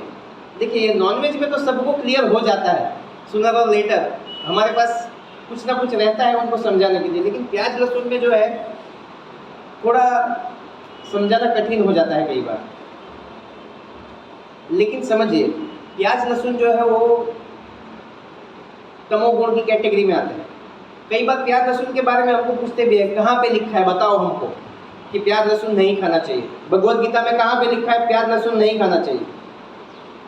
भगवान फ्री है क्या हमारी तरह? एक एक आइटम लिखेंगे, प्याज लहसुन यस, टोमेटो यस, ऐसा एक एक आइटम को लिस्ट डाउन करेंगे? नहीं, वो कैटेगरी बताएंगे कौन सी कैटेगरी का फूड हमें खाना चाहिए और कौन सी कैटेगरी का फूड हमें नहीं खाना चाहिए। वैसे ही प्याज लहसुन जो है वो तमोगुणी फूड की कैटेगरी में आता है, और रजोगुण और तमोगुण के चलते ही कामेषु क्रोधेषु रजोगुण समुद्भव, हमारी जो इच्छाएं हैं वो रजोगुण और तमोगुण से प्रभावित है। और इसी कारण से इच्छाओं के बाद अपूर्ति के कारण क्रोध के कारण बुद्धि का नाश, और बुद्धि के नाश के द्वारा ही प्रणश्यंति, हमारा पतन हो जाता है। तो ऑलरेडी हम रजोगुण तमोगुण के साथ यहाँ पे आए हैं, और वो रजोगुण तमोगुण के अंदर और दूसरा रजोगुण तमोगुण डालेंगे तो क्या होगा? ब्लास्ट होगा कि नहीं होगा? ऑलरेडी आग लगा हुआ है, उसमें हम पानी डालने की जगह पे फ्यूल डालेंगे, क्या होगा? भड़केगा ना अग्नि? भड़केगा कि नहीं भड़केगा? भड़केगा। इच्छा और प्रबल हो जाएगी, क्रोध और प्रबल हो जाएगा। अगर उसको सैटिस्फाइड करना है, उसको समान करना है, तो क्या करना पड़ेगा? पानी डालना पड़ेगा, सत्वगुणी फूड लेना पड़ेगा, जिससे हमारे पुराने संस्कार जो है वो दबेंगे और सत्वगुणी संस्कारों का उदय होगा। अच्छा, अभी प्याज लहसुन तमोगुणी है, वो कहाँ पे लिखा है? कहाँ पे लिखा है उसको? अगर आप किसी को बोलेंगे प्याज लहसुन नहीं खाना चाहिए, तमोगुणी होता है, वो कहाँ पे लिखा है बताओ? अभी उसको पता होगा, फिर भी पूछेगा आपको ट्रैप करने के लिए। सबको पता है प्याज लहसुन तमोगुणी है, फिर भी पूछेंगे आपको, कैसे जवाब दोगे उसको? सात्विक कैसा है वो बता, रसयुक्त है, फ्रेश है, वो उसका विवरण दिया हुआ है। हाँ, लहसुन और ये प्याज वैसा नहीं है, इसका मतलब वो सात्विक नहीं है, ऐसा बोल। उसमें से बांस आता है तो बुद्धि पर ही उसकी तो एग्जैक्टली 17.10 भगवत गीता है ना, उसमें तमोगुणी फूड कैसा होता है उसका विवरण दिया है। यातयामम बासी खुराक, 3 घंटे से पहले पकाया हुआ, हाँ भगवान को भोग लगाया हुआ है, वो उसको खा सकते हैं, वो बासी नहीं होता है। उसके बाद गत रसम, जिसमें से रस निकाल लिया हो, स्क्वीज कर दिया हो। उसके बाद पुती, जिसमें से बांस आती हो। प्याज लहसुन खाने के बाद बोल के देखो किसी के सामने, भागेगा वो दूर आपसे। और इसका तो जो है बॉलीवुड भी एडमिट करती है। मैं बहुत साल पहले एक आर्टिकल पढ़ा हुआ था, ऐसे ही कहीं पे बैठा हुआ तो पेपर उठाया था मैंने हजाम की दुकान पे, तो मैं पढ़ा था कि एक मूवी था माधवन और बिपाशा बासु का, उसमें उनका इंटीमेट सीन था, किसिंग सीन था। तो उसमें लंच में वो जो माधवन है, आर माधवन, उसने बहुत सारे प्याज खा लिए थे। तो जब ये इंटीमेट सीन हुआ, किसिंग सीन हुआ, तो बिपाशा बासु जो है वो दुर्गंध के मारे वहाँ पे बेहोश हो गए। तो इसका असर तो है, देखो। तो पुती मतलब बांस आती है उसमें से। उसके बाद पर्युषितम, बिगड़ा हुआ। ऐसी कोई आइटम आपके ध्यान में है जो बिगड़ी हुई होती है, उसको कंज्यूम करते हैं तमोगुणी लोग? बहुत टाइम रख के कौन कौन? अल्कोहल, बियर, फ्रूट बियर, वो फलों को सड़ा के उसमें से बनाते हैं और लोग बहुत चाव से पीते हैं। कुछ लोग तो, मैं एक बार जयपुर गया था, तो उसने वहाँ पे हम लोग गेस्ट हाउस में रुके थे, तो उसने क्या किया, अगले दिन का कुछ सब्जी था, उसका सैंडविच बना के हमको दूसरे दिन सुबह दे दिया। तो मैंने देखा, तो मुझे पता चल गया, मैंने बोला ये तो यार अगले दिन का सब्जी है। मैं जो गेस्ट हाउस का ओनर था उसको बोला, बोले उसमें क्या है? बोले आपको पता है क्या, जो लोग नॉनवेज खाते हैं ना, वो लोग फिश को, मीट को 6-6 महीने, 1-1 साल तक फ्रिज में रखते हैं, उसके बाद उसको कंज्यूम करते हैं। इसका टेस्ट ही कुछ अलग होता है। मैंने बोला यार मेरे को ऐसा टेस्ट नहीं चाहिए, तेरे से दे सकता है तो तू दे फ्रेश, नहीं तो मैं बाहर से खा लूँगा, इतना टेस्ट हमको नहीं चाहिए। तो ये हो गया पर्युषितम। और लास्ट में है उच्छिष्टम, किसी का उच्छिष्ट। एक वीडियो देखा था मैंने अभी, वो दिखने में ऐसा था कि समाज सेवा दिखाने वाला था। जैसे एक व्यक्ति है, वो रेस्टोरेंट में गया, वो वहाँ पे बैठ के देख रहा था कि सब लोग खा रहे हैं और प्लेट में वेस्ट है सब। तो इसने क्या है, खुद का ऑर्डर नहीं किया, खुद का ऑर्डर नहीं किया, और जो दूसरों की प्लेट में जो बचा हुआ था ना, वहाँ पे जाके बैठ के वो खाने लग गया। शायद देखा होगा आपने भी वीडियो, मैं बहुत साल पहले देखा था। उसके बाद वहाँ पे जो वेटर्स जो सब थे, वो इसको देखने लगे, कैसा आदमी है ये, झूठा खा रहा है ये। और बाद में उसने जो खाया ना, उसका जो बिल होने वाला था 500 रुपये सपोज, तो 500 रुपये जो है उसने डोनेशन बॉक्स में डाल दिए। तो उससे ये मैसेज उसने दिया कि कितने लोग ऐसा फूड वेस्ट करते हैं और लोगों को बाहर फूड की ज़रूरत है, लेकिन उच्छिष्ट की ज़रूरत नहीं है भाई। अभी समाज सेवा भी करना है तो उसके लिए थोड़ा राइट पर्सपेक्टिव से दो। लोगों को लगता है नहीं ये फूड किसी का जूठा है, हमको खा लेना चाहिए, नहीं खाना चाहिए, कभी भी नहीं खाना चाहिए, वो तमोगुणी फूड है।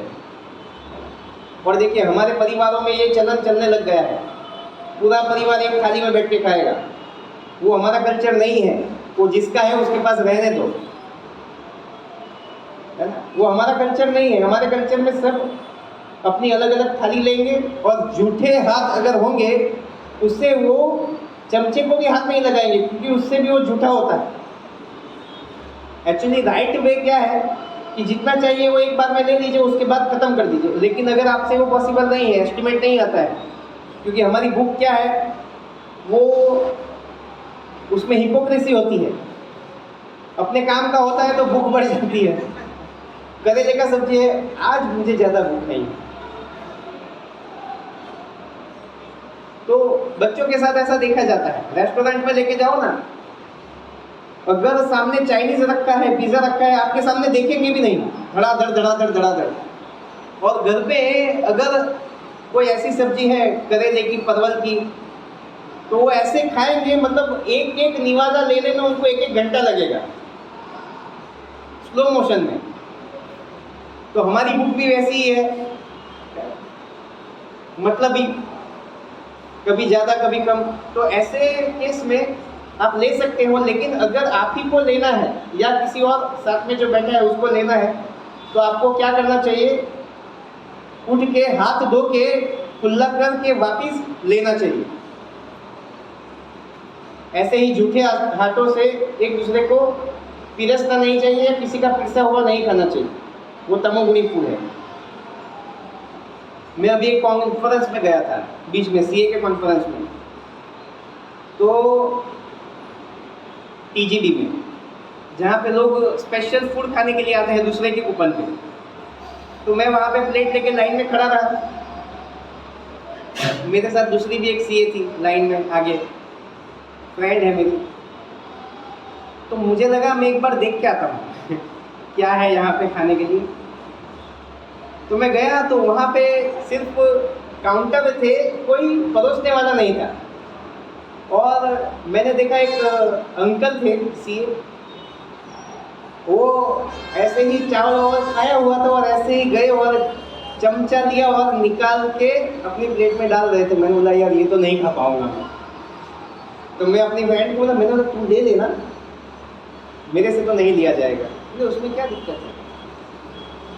तो मैंने बोला वो झूठा है, मज़ा नहीं आएगा। बोले उसमें क्या है, मैं अपने हाथ से देती हूँ। मैंने बोला यार ये एक बार झूठा हो गया, अभी तू अपने हाथ से देगी तो क्या होगा उससे, मुझे नहीं लेना है।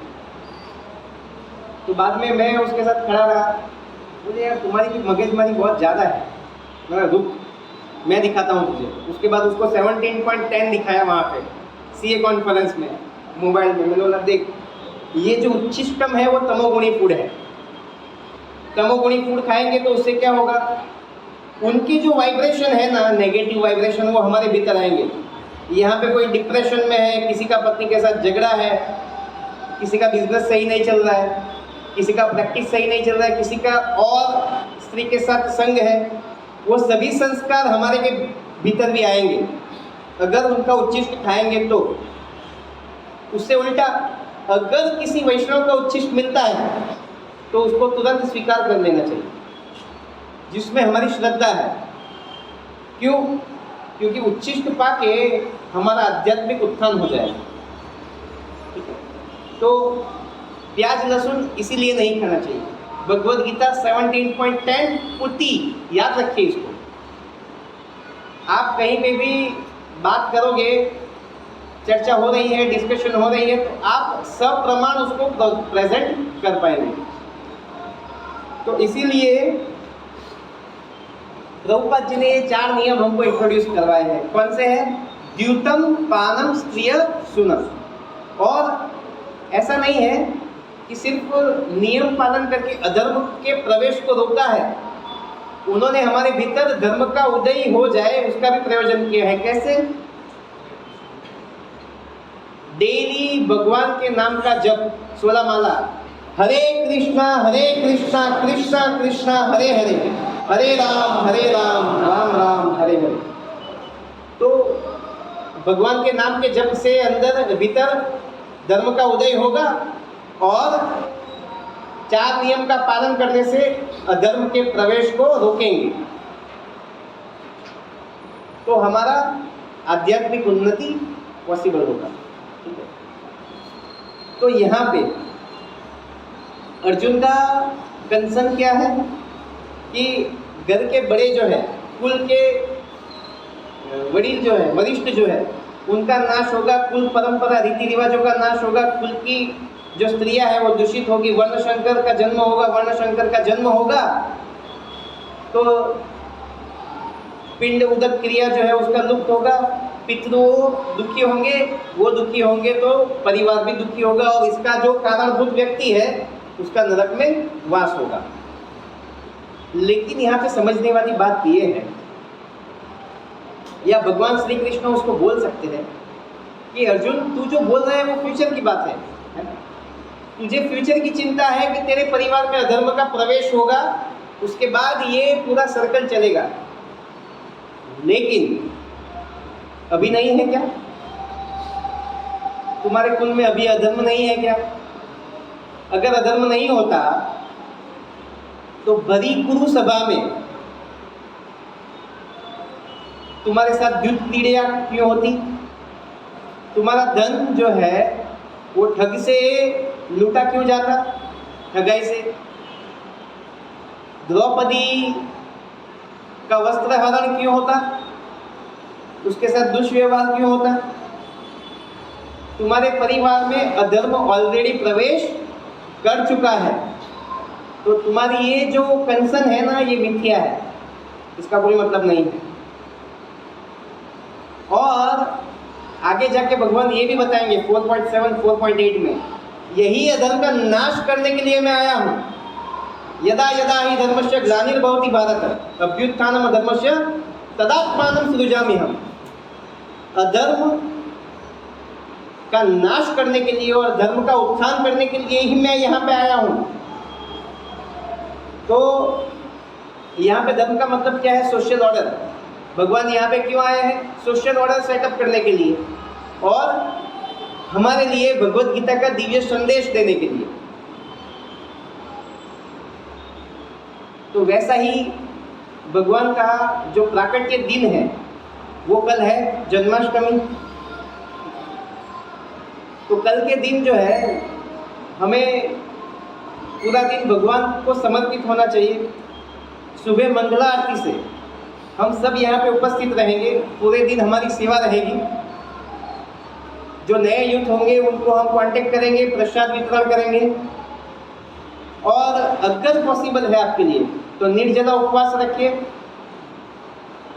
मिडनाइट 12 बजे भगवान का अभिषेक होगा, 1 बजे फराली प्रसाद होगा। उसके बाद घर जाके सोना है, लेकिन दूसरे दिन वापिस आ जाना 4:30 बजे। क्यों आना है? दूसरे दिन क्या है? प्रभुपाद जी का आविर्भाव तिथि है। ठीक है, तो प्रभुपाद जी का आविर्भाव तिथि या कोई भी गुरु का आविर्भाव तिथि क्यों मनाना चाहिए? देखिए, भगवान तो आते हैं धर्म की स्थापना के लिए, ठीक है, लेकिन भगवान उपदेश देके चले जाते हैं।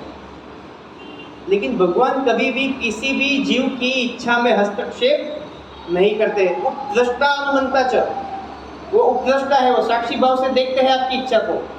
अनुमंता, आप जो करना चाहते हैं उसकी अनुमति देंगे आपके पुण्य के हिसाब से, लेकिन आपकी इच्छाओं को अल्टर चेंज नहीं करेंगे। तो ये तो करना चाहिए ना। भगवान बोले मैं नहीं करता हूँ, तो हमारा क्या होगा? उसके लिए मैं अपने रिप्रेजेंटेटिव को भेजता हूँ। और रिप्रेजेंटेटिव कौन है? गुरु। गुरु एक जीव के प्रति कंपैशनेट होते हैं, इसीलिए वो जीव को उपदेश देते हैं, उनको समझाते हैं कि उनको क्या करना चाहिए, क्या नहीं करना चाहिए। प्रभुपाद जी फॉरेन में जाके जो 4 अधर्म के अंग देखे हमने, द्यूतम पानम स्त्रिया सुना, वो वहाँ की सोसाइटी के पिलर है, वो लोग वही कर रहे थे वहाँ पे। और प्रभुपाद जी ने वहाँ पे जाके उनको ना ही 16 माला दिया, ये 4 अधर्म के अंग से मुक्ति भी दिलाया। 4 नियम का पालन वो भी करते हैं। और इतना ही नहीं, एक निम्न अवस्था से उनको गुरु पद तक लेके गए। ये काम भगवान खुद नहीं करते हैं, वो अपने रिप्रेजेंटेटिव, ऑथोराइज रिप्रेजेंटेटिव से करवाते हैं, गुरु के माध्यम से करवाते हैं। ठीक है, इसीलिए हमारे लिए जितना महत्वपूर्ण जन्माष्टमी है, शायद उससे ज़्यादा महत्वपूर्ण प्रभुपाद आविर्भाव तिथि है। क्यों? क्योंकि देखिए, भगवत गीता तो पहले भी था,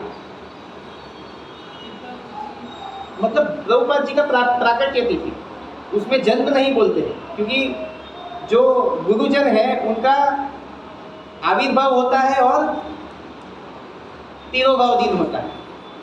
ठीक है, उसमें जन्म और मृत्यु नहीं लगता है, क्योंकि ऐसा मानते हैं कि देखिए, प्रभुपाद जी को एक बार किसी ने पूछा कि अभी आप तो हो, लेकिन आपके जाने के बाद या आपका मृत्यु होने के बाद आपके ये जो कृष्ण महानंद आंदोलन है उसका क्या होगा?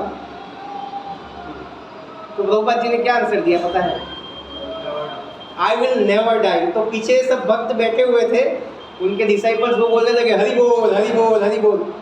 तो वो जो इंटरव्यूअर था वो टेंशन में आ गया, बोले ये क्या बोल दिया, ये कभी भी मरेंगे नहीं।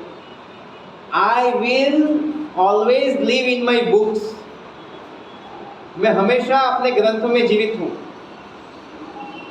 तो प्रभुपाद जी हमेशा अपने ग्रंथों के माध्यम से हमें गाइड करने के लिए उपस्थित है, हमें संग देने के लिए उपस्थित है।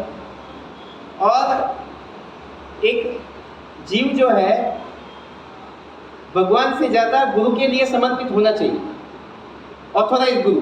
क्यों? क्योंकि गुरु ही उसे भगवान तक लेके जाते हैं। गुरु सोर्स है भगवान तक लेके जाने का। तो मंगलवार को प्रभुपाद जी का आविर्भाव तिथि है, उसमें 12 बजे तक उपवास रहेगा, 1 बजे सबके लिए फुल प्रसाद रहेगा। उसके बाद आप घर जाके सो सकते हैं, आराम कर सकते हैं, ठीक है। तो जिसको स्पिरिचुअल प्रोग्रेस करना है उसके लिए ये 2 दिन बहुत इम्पोर्टेंट है, ठीक है। तो सभी को ये दोनों सेलिब्रेशन में पार्टिसिपेट करना है। अभी ये जो है अर्जुन ने इतना आर्गुमेंट कर दिया, उसके बाद उसका रिस्पॉन्स क्या था? 1.43 के बाद 1.44, 1.46 उसमें क्या बोला अर्जुन ने कि ये जो है बड़े महान पाप है, इसमें अगर हम इन्वॉल्व होंगे तो ये सबसे बड़ा पाप हमारे लिए होगा। और 1.46 में उसने अपने हथियार छोड़ दिए और निराश होके अपने रथ पे बैठ गए। देखिए हमारे जीवन में भी हम कई बार निराश होते हैं, हताश होते हैं, कई चीज़ में हम गिव अप कर देते हैं कि ये मेरे से नहीं होगा या मुझे ये नहीं करना है। हम एग्ज़ाम से पहले मैं एग्ज़ाम देने नहीं जाऊंगा, बिजनेस में फेल हो गए तो अभी मैं बिजनेस ही नहीं करूंगा, कोई जॉब से किसी ने निकाल दिया तो कॉन्फिडेंस पूरा डाउन हो जाता है कि अभी मैं ये सब कैसे करूंगा। लेकिन आप समझिए अर्जुन हताश हो चुके थे, गिव अप कर चुके थे। उसके बाद उन्होंने क्या सुना?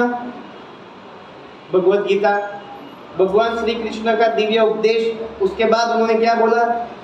18.73 नष्टो मोह स्मृति लब्धा, मेरा मोह अभी नष्ट हो चुका है, मैं अपनी लर्निंग्स में अभी स्थित हूँ। करिष्ये वचनम तव, अभी आप जैसा बोलोगे मैं वैसा करूँगा।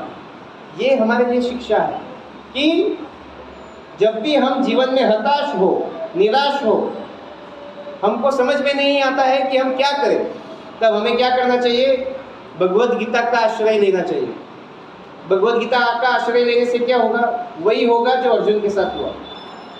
करिष्ये वचनम तव नष्ट मोह स्मृति लब्धा, हम हमारी स्थिति में स्थित हो जाएंगे, वापिस कॉन्फिडेंस आ जाएगा, वापिस वो पावर आ जाएगा और हम हमारी ड्यूटी बिना किसी डिस्ट्रैक्शन के इजीली कर पाएंगे।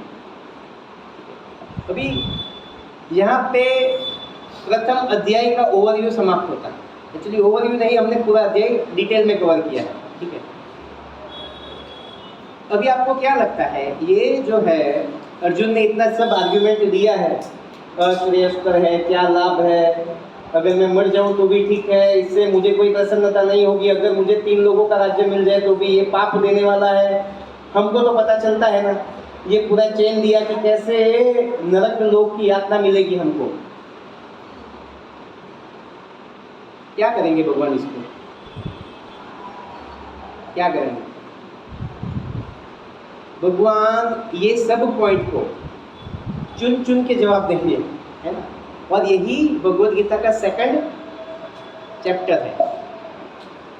तो उसमें ये सभी क्वेश्चंस की पूरी लिंक हम देखेंगे कि कैसे भगवान 2nd चैप्टर में एक एक आर्गुमेंट को पकड़ पकड़ के उसको उपदेश देंगे। 2nd चैप्टर को आप देखेंगे ना, तो ये क्वेश्चंस के अलावा उसमें कुछ है ही नहीं। ये आपने मार्क नहीं किया होगा अब तक पढ़ा होगा तो, लेकिन हम पढ़ेंगे तो आपको पता चलेगा कि 2nd चैप्टर में इसके अलावा और कुछ है ही नहीं।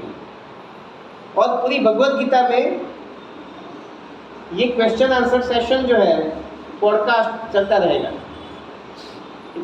तो उसको हम नेक्स्ट सेशन में कवर करेंगे, ठीक। हरे कृष्णा। श्रील प्रभुपाद की श्रीमद् भगवद गीता की जय। अगर आपका कोई प्रश्न है तो आप पूछ सकते हैं। सर ये वर्णशंकर को लेके एक क्वेश्चन था। कई बार फैमिली में दो भाई दो बहन उनके थॉट प्रोसेस भी मैच नहीं होते हैं, या उसमें भी क्या होता है कंफ्यूजन होता है कैरियर को लेके, बाकी सब चीज़ को लेके, तो वहाँ पे तो सोर्स सेम ही है, फिर भी क्यों है? देखिए, वर्ण शंकर मतलब वर्णों का मिश्रण। उसके फादर भी कंफ्यूज रहे होंगे।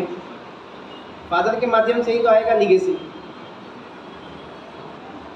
और ऐसा भी हो सकता है कि दोनों ही कंफ्यूज होने वाले होंगे, लेकिन जो दूसरा एक जन है वो किसी ऐसे संघ में आ गया होगा कि उसका डिटर्मिनेशन सही हो गया होगा, और दूसरे को जो लीगेसी है वो एज इट इज मिला होगा, तो उसमें वो कंफ्यूजन रहेगा उसी के कारण।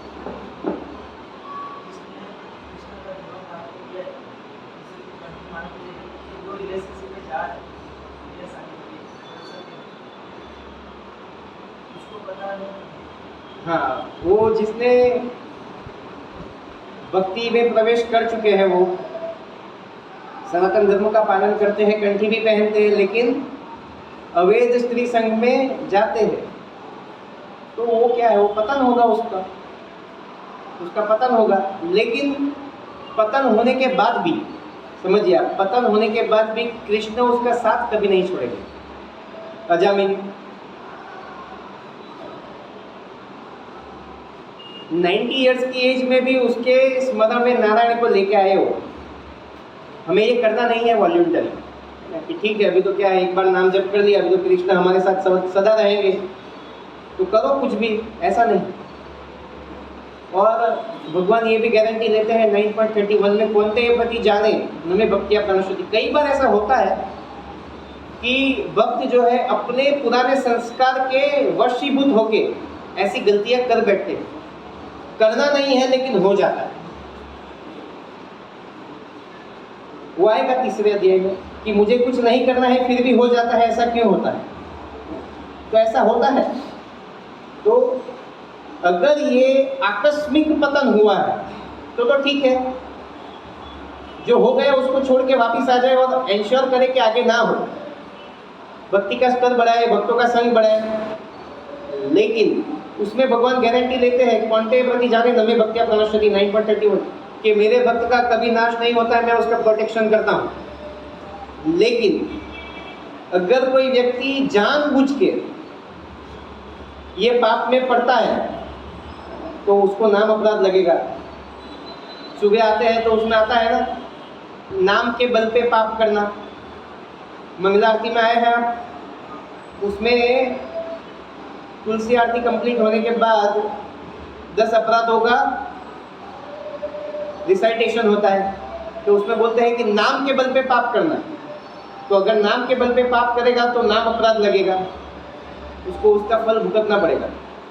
ठीक है, और कोई प्रश्न? नाम अपराध का तो फिर सॉल्यूशन क्या? ज्ञान पूर्वक जप करो, है ना, ध्यान पूर्वक जप करना चाहिए।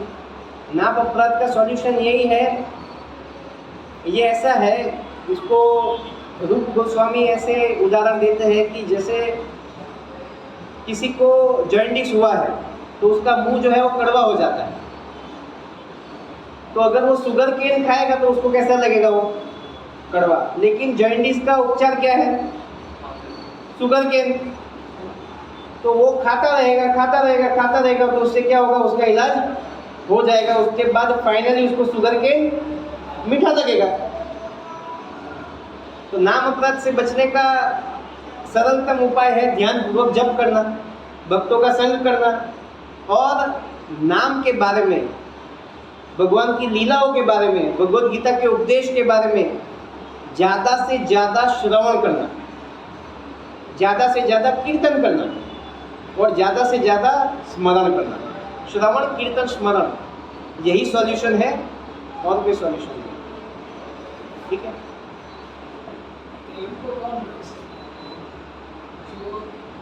साइंस की लैंग्वेज में बोले तो ये टीनेज 30 वाले जो तो इसमें भी लव हार्मोन्स भी सिक्रेट होते हैं, तो काम करना और फिर भी हो जाएगा। हाँ, इन शॉर्ट प्रेम को कौन बोल सकता प्रेम नहीं, लस्ट काम बोलते हैं उसको, है ना, उसको लस्ट बोलते हैं, आकर्षण, अट्रैक्शन। है? कोई अगर मर्यादा में रहता हो, प्रेम करता हो, अरे वो प्रेम है ही नहीं भाई। प्रेम निस्वार्थ होता है, प्रेम में स्वार्थ नहीं होता है,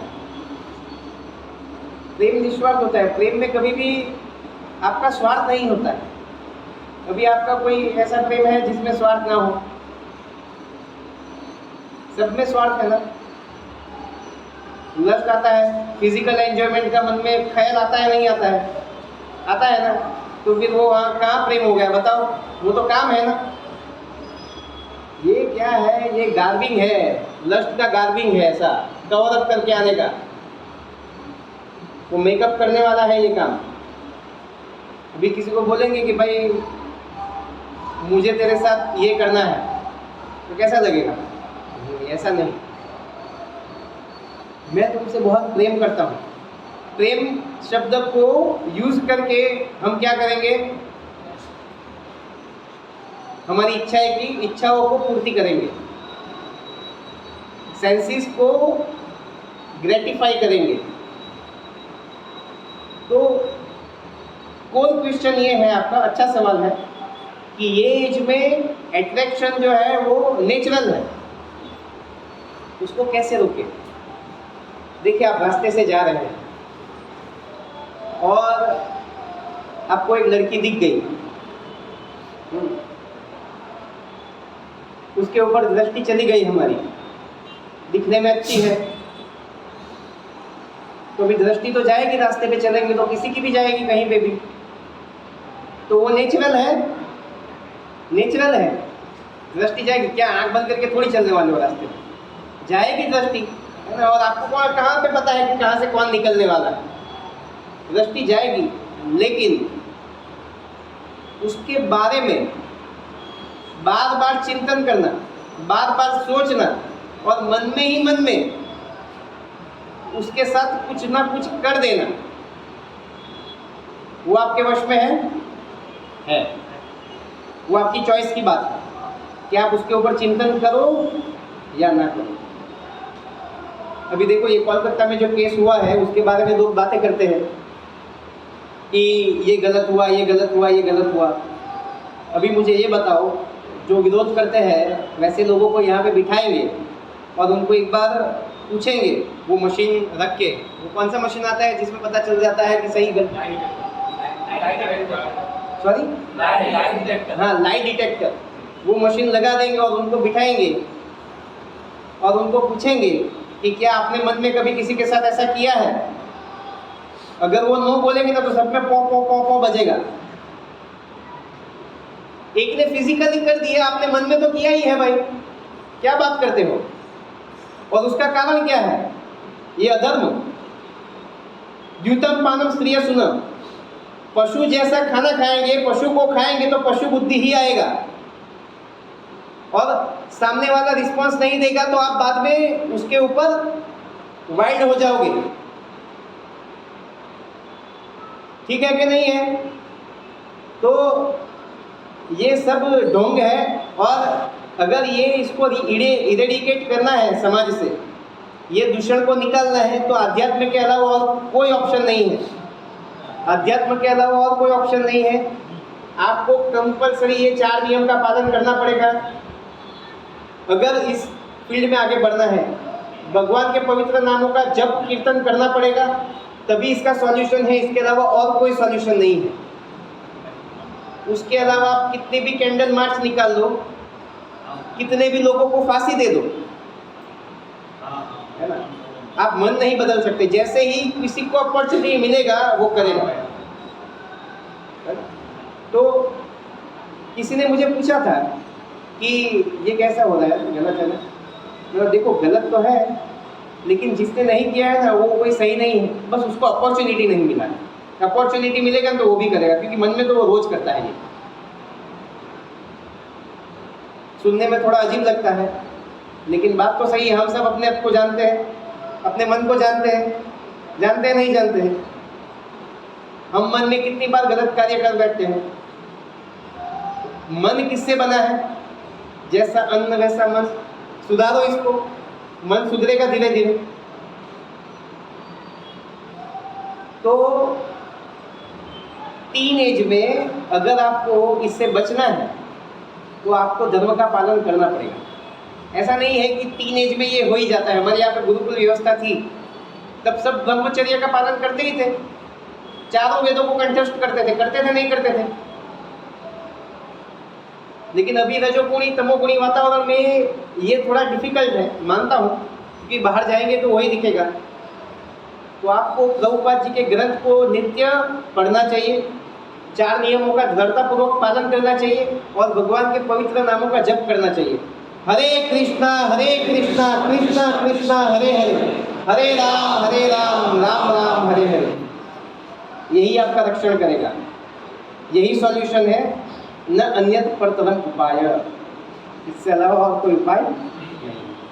हरे नाम एवं केवलम, कलो नास्तेव गतिरन्यथा। इसके अलावा ना कोई उपाय है, ना कोई उपाय है, ना कोई उपाय है।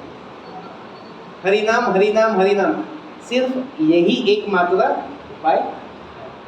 ठीक है, आपको जवाब मिला? और कोई? हरे कृष्णा। श्रील प्रभुपाद की।